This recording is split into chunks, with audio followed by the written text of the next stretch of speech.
welcome po ulit sa aking YouTube channel, Quezon Province Realty TV. Okay, it's me again, Miss Geraldine Villarasa. Andito na naman po ako ngayon sa isang barangay dito po sa amin sa Lopez, Quezon. Meron na naman po akong ilolocate na isang property. Siya naman po ay 1 hectare. Then mula po doon sa Provincial Road hanggang dito po sa aking kinatatayuan ito, may layo po siya na 2.5 kilometers. Ano po? Then ito pong property is malapit po ito sa barangay hall at malapit din po sa school dito po sa nasabing barangay. Okay po. Yung pong property ay meron po siyang right of way na nasa 100 meters.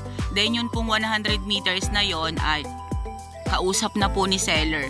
Ito na po talaga yung bubutasin para po doon sa right of way na ibibigay po para po doon sa bibili ng 1 hectare doon sa loob. Then ang title po pala nito is nasa 3 hektarya. Then magkakat lang po tayo ng 1 hectare para po doon sa ibebenta nila. Okay po, tara po at papasukin po natin yung area. Ipapakita ko rin po sa inyo yung right of way na ating dadaanan papunta po doon sa 1 hectare. Okay, yan po. Yan po natututukan na yan ng aking camera. Yan po yung gagawin nating right of way. Sa ngayon po talaga, siya po ay daanan na talaga. Then, ang gagawin na lang po dito, aayusin na lang po yan papunta po doon sa area na pasok po ang sasakyan. Ano po? Okay.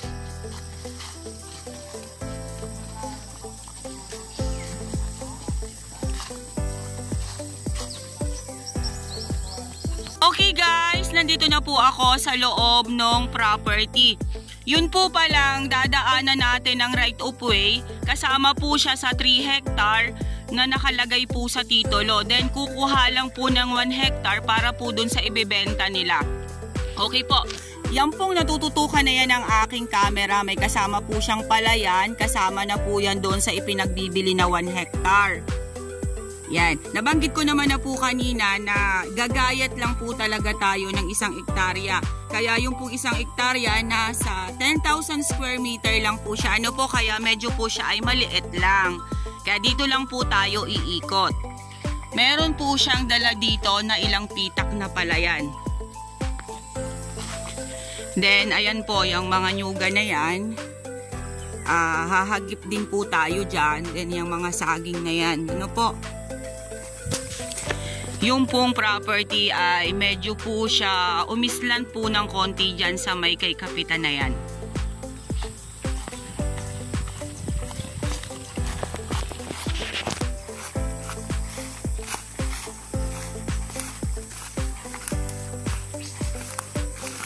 Ang kagandahan po kasi nito, yung right of way po na kukuhanan natin, kasama na po siya doon sa titulo ng 3 hektarya. Ayan, makikita naman po natin may mga bagong tanim na nyog. Ayan po siya.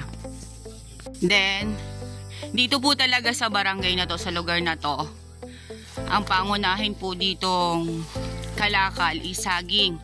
Yun nga po, yung nabanggit ko po sa inyo nung nakaraan, nung ako'y nag-vlog, dito rin po yun sa lugar na to, na halos lahat po ng tao dito or mamamayan dito ay biyahero po ng saging papunta ng Balintawak, Pangasinan, Bulacan. Kaya pangunahin po talaga ditong produkto ay saging. Ayan, dito po sa medyo umislan, pumantayin po siya dito sa medyo itaas. Ayan po siya.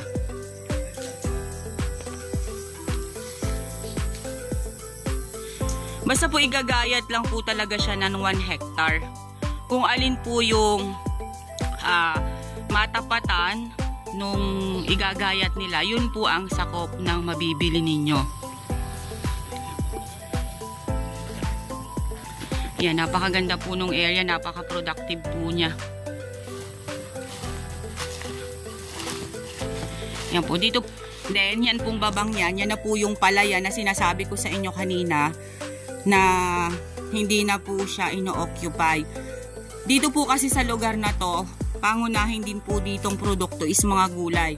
Kaya yan pong mga paslant na yan na property na shape ng lupa ay maganda po yung pagtaniman ng mais. Kasi pag umulan nga po, yon, hindi po nai-stockan ng tubig, bumababa po ang tubig dun sa baba, kaya hindi po mabubulok ang ating mga pananim. Then dito po sa property, marami na rin pong mga kabahayan, kaya po wala po tayong po problemahin. Then may source din po dito ng electricity. Then yun nga po, binanggit ko po sa inyo kanina, malapit po ito sa school ng elementary dito sa barangay na to. Yung side na to na medyo may damo, kasama pa rin po yan doon sa 1 hectare na ibebenta nila. Then yan po ay papunta roon sa side na yon. Siguro po ang nyug po nito ay nasa 150 more or less. Marami pa rin po siyang mga bagong tanim dito sa mga pagitan ng saging. Pero more on po sa kanya is saging talaga. Opo. Ayan, eto pong side naman na to, medyo rin po siya nag-slant. Kagandahan po nitong area ay malinis. Naasikaso po ng seller ang pagpapatabas. Yan. Tumalibis lang po siya talaga ng konti. Ayan, papunta po doon sa palayan.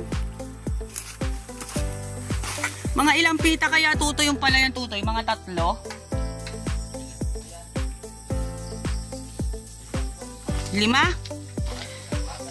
Okay, 4 po na pitak ng palayan. Pero po yung palayan po ay maliliit lang. Ano po? Hindi naman po siya katulad ng ibang mga rice field na malalaki po talagang pitak.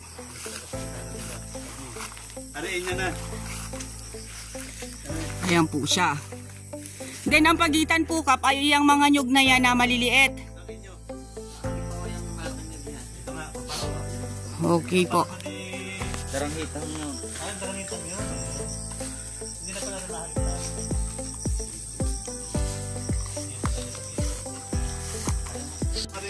Isa pa po dito sa area, napakagaganda po ng bunga ng nyug niya. Oh. Hindi po siya naapektuhan ng tag-init. Talagang napakarami po niyang laman doon sa tawag po dito ay buweg. Ayan po siya, oh. Natatakpan. Ayan po siya, oh. Ganyan po siya karami ang buko niya. Yan, tapos ayan po, marami pong mga bagong tanim. Then saging po talaga siya. Ayan yung mga saba po, ang hahaba po ng kanyang buweg. Napakaganda po ang taniman nito. Ayan po siya, oh. Siyempre po, yung right of way po na kukunin natin dyan, si buyer na po ang magpapagawa ng kalsada papunta dito. Kasi yung pong lupa na gagawing right of way, sa kanina po manggagaling. Ano po? Yan, napakaganda po ng area na to. Dito po talaga sa Lopez, napakahirap na po ng mga property sa ngayon. Napakataas na po ng value ng lupa dito sa Lopez. Yun po yung totoo. Kaya halos lahat po ngayon dito, wala na po tayong makukuha masyado na nasa gilid po mismo ng barangay road. Kasi may mga nauna na pong namili noong medyo mura-mura pa. Ngayon po na medyo nagmahal na talaga siya, kahit po inner lot ay mahal na rin po. Pero okay lang po kahit inner lot, basta't meron po siyang access ng road. Okay po, babanggitin ko rin po sa inyo yung about po sa title ng property na to. Ito po ay pre-patent. Yung pong isa, yung pong asawa ay patay na, yun naman pong isa ay buhay pa. Ano po, matured na po ito. Yung pong mga blinag ko nung mga nakaraan, tsaka itong property na to, same po sila ng year ng inaward sa kanila. Pagkakatanda ko po is 2009 inaward. Kaya po siya ay matured na. wala na po tayong problema sa ganon. Kasi pagka matured na po ang isang award ng gobyerno, ay pwede na po natin siyang ibenta. Ano po?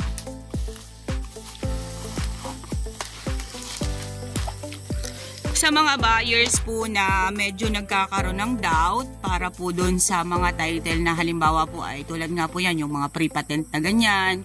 Basta po yung mga award ng gobyerno, yung CLOA, huwag po kayong mag-alala kasi may mga strategy po tayo na ginagawa para po matitlean ang isang ganong klase ng titulo. May mga pamamaraan po tayo na legal. Tsaka po pati, ang isa pong award ng gobyerno, basta po yan ay matured, wala po tayong pagpoproblemahin yan sa pagtatransfer. Basta po lahat ng documents ay nandiyan, kung yun man pong nagmamay-ari is patay na, yung nasa title ay patay na, mga anak na lang po yung nandiyan na nagbibenta, kailangan po natin nun ng extrajudicial. Lahat po sila ay pipirma doon para po wala po tayong magiging problema.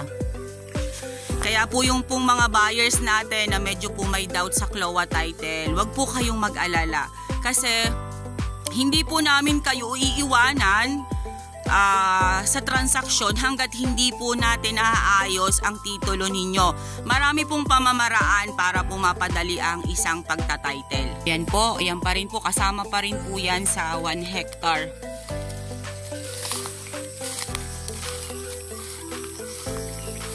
Ayan po siya.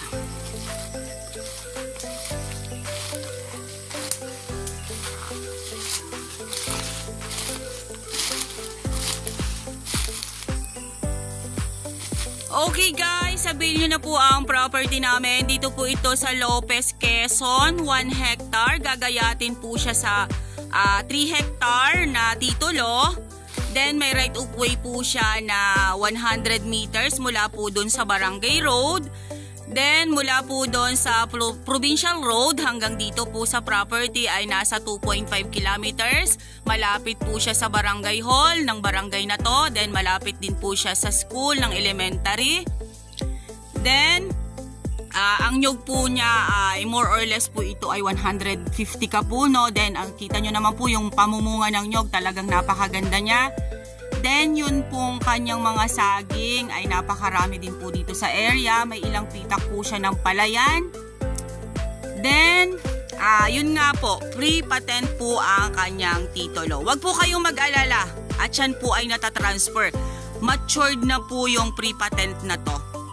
Okay po, once again po ako po ulit ang inyong site locator, si Miss Geraldine Villarasa. Muli po akong maglalambing. Paki-like and share po ng aking mga vlog. And pa-subscribe na rin po ng aking bagong YouTube channel, Quezon Province Realty TV. Okay, thank you po for watching!